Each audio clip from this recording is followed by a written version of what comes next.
miroir de la confiance. Il était une fois un jeune homme nommé Louis qui se sentait invisible. Louis avait le cœur plein d'amour pour une charmante jeune femme du nom de Clara. Avec des cheveux en bataille et des vêtements ordinaires, Louis était convaincu que son apparence ne pourrait jamais séduire Clara, qui selon lui préférait les jeunes hommes riches et sophistiqués. Chaque jour, il passait des heures devant son miroir à se déprécier. Pourquoi une fille comme Clara s'intéresserait-elle à moi, se disait-il. Cela devient presque un mantra. Pourquoi une fille comme Clara s'intéresserait-elle à moi? Pourtant, un matin, quelque chose d'extraordinaire se produisit.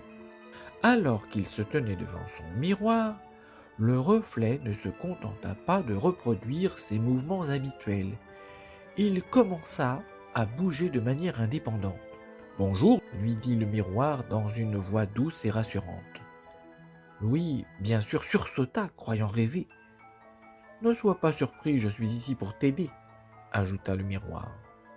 « Si tu veux plaire à Clara, tu dois d'abord apprendre à plaire à quelqu'un d'autre, à toi-même. » Louis fronça les sourcils devant cette idée. « Comment puis-je faire cela ?» demanda-t-il intrigué. Le miroir poursuivit. « Commence par voir toutes tes qualités. Tu es gentil, drôle et attentif. Peux-tu voir cela ?»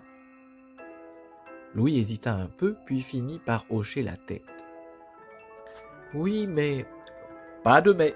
l'interrompit le miroir. « Aime-toi d'abord. Lorsque tu seras en paix avec qui tu es, tu pourras voir comment les autres t'apprécient vraiment. Clara ou n'importe qui d'autre sentira cela. » Et le miroir lui donna un dernier conseil. N'hésite pas à lui parler franchement. Souvent, les mots simples et sincères valent bien plus qu'une apparence quelconque.